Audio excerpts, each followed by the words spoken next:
नमस्कार। साहित्य तक के बुक कैफे की एक दिन एक किताब में मैं जयप्रकाश पांडे आपका स्वागत करता हूँ। जिन लोगों ने राजस्थान की मरुभूमि को देखा होगा वे आज उसकी हरियाली से चौंकते होंगे, लेकिन वह मरुभूमि किस तरह से एक हरित प्रदेश में या ऐसे प्रदेश में बदलती गई धीरे धीरे, जिससे प्रकृति भी आज उस पर मेहरबान है। आज राजस्थान में बारिश भी होती है। उनमें जिन लोगों की भूमिका रही है, जिन लोगों ने उस क्षेत्र में उस दिशा में काम किया है, उनमें अनुपम मिश्र का नाम बहुत महत्वपूर्ण है। और मैं अनुपम मिश्र की एक कालजयी कृति आज भी खड़े हैं तालाब, उसके साथ उपस्थित हूँ। साहित्य तक का यह बुक कैफे कार्यक्रम है। मैं जयप्रकाश पांडे हूँ और एक दिन एक किताब में मैं पुरातन जंगल संस्थानों पर सर्वाधिक जानकारी रखने वाले व्यक्ति अनुपम मिश्र ने किस तरह से तालाबों पर काम किया, कुएं और बावड़ियों पे काम किया, किस तरह से देश में जल संकट से जूझ रहे क्षेत्रों को न केवल अपने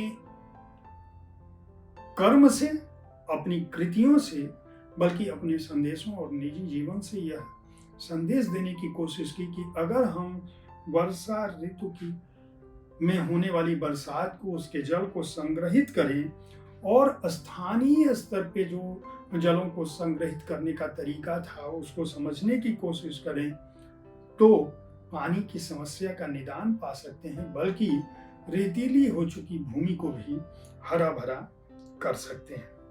यह पुस्तक पर्यावरणविद के रूप में अनुपम मिश्र की एक अनूठी कृति के रूप में पहले से ही ख्यात है।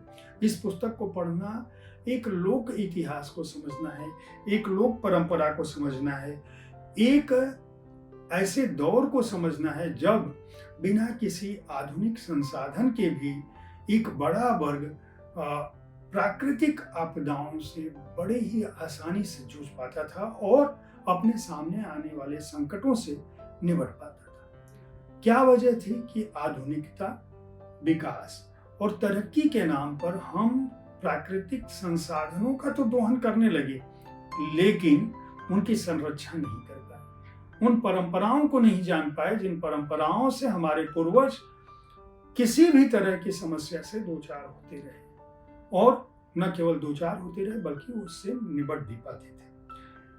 यह पुस्तक एक तरह से पाल किनारे रखा इतिहास है, जिसमें चार भाइयों की मुलाकात होती है और उन्हीं के नाम पर मिलते हैं चार तालाब। फिर यह पता चलता है कि क्रमशः ये तालाब कैसे बनते गए और कैसे इन्होंने लोक जीवन और भाषा से जुड़कर इस पठनीय इतिहास को लिखा, जो नींव से शिखर तक और संसार सागर के नायक सरीखे अध्यायों से न केवल प्रेरणा देती है बल्कि उन अनाम हाथों को भी नमन करती है जो हमारी सभ्यता की बुनियाद गढ़ने में भूमिका निभा रहे हैं। अनुपम मिश्र की यह कृति तालाब बनाने वाले उन लोगों को समर्पित है जिन लोगों ने कुएं, बावड़ियां, तालाब, झील बनाकर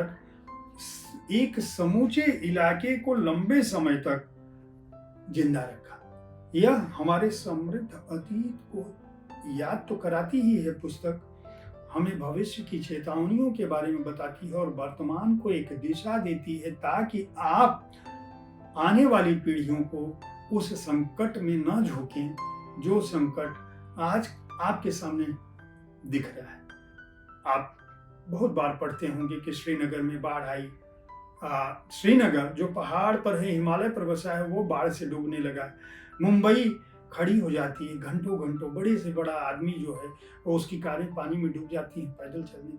अभी जब हम बात कर रहे हैं, आज मैं रिकॉर्डिंग कर रहा हूँ, तब नैनीताल में भूस्खलन से 300 से अधिक लोग मर चुके हैं। यह सब कुछ इसलिए हो रहा है क्योंकि हम प्रकृति के साथ अपनी परंपराओं को और अपने पूर्वजों के उन निर्देशों को भूलते जा रहे हैं जो उन्होंने जल, हवा और प्रकृति की संरक्षा के लिए की थी। इस पुस्तक में जो अध्याय हैं उनमें पाल के किनारे रखा इतिहास, नींव से शिखर तक, संसार सागर के नायक, सागर के आगर, साफ माथे का समाज, सहस्त्र नाम, मृग तृष्णा झुलाते तालाब, तालाब बांधता धर्म स्वभाव, आज भी खड़े हैं तालाब। इन अध्यायों में बटा है। इसके अंदर राजस्थान में तालाब में पानी आता है, पानी जाता है, और इस आवक जावक का पूरे तालाब पर क्या असर पड़ता है। वर्षा की तेज बूंदें अगोर मिट्टी में किस तरह से घुलती हैं और किस तरह से आगर मिट्टी में पाल की मिट्टी कटती है या वह मिट्टी कैसे बनती है, इन सब का उल्लेख है। ऐतिहासिक पृष्ठभूमि क्या थी, किस तरह से लोग जीवन में तालाब व्याप्त थे, पानी व्याप्त था, किस तरह से कहावतों में, गीतों में हमारे पूर्वजों ने परंपराओं में जल, हवा को, आकाश को और पृथ्वी को, यहाँ तक कि वृक्षों को आदर देने की कोशिश की। और इन सब के पीछे उद्देश्य यह था कि आप प्रकृति की संरक्षा करने में आगे बढ़ेंगे और आने वाली पीढ़ियों को साफ हवा, स्वच्छ जल उपलब्ध कराएंगे। आज भी खड़े हैं तालाब, तालाबों के प्रति आपकी आस्था को और इसके साथ इस विश्वास को भी जिंदा रखती है कि अगर आप अपनी परंपरा में शामिल उन निर्देशों को समझ सकें और वर्तमान में उनका आदर कर सकें, तो आने वाली पीढ़ियों के लिए अभी भी संकट उतना गहरा नहीं है कि यह धरती समाप्त हो जाए।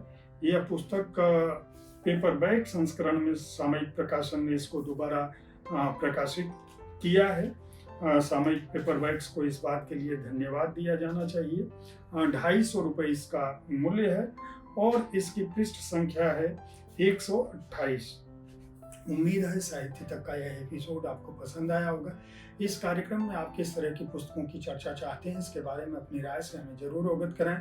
हमारी कोशिश होती है कि विविध विधाओं की पुस्तकों के साथ आपके पास हर दिन पहुंचूं, ताकि आपको अपनी पसंद की पुस्तक चुनने में आसानी हो। देखते रहिए साहित्य तक, पुस्तकें खरीदते रहिए, पुस्तकें पढ़ते रहिए। धन्यवाद।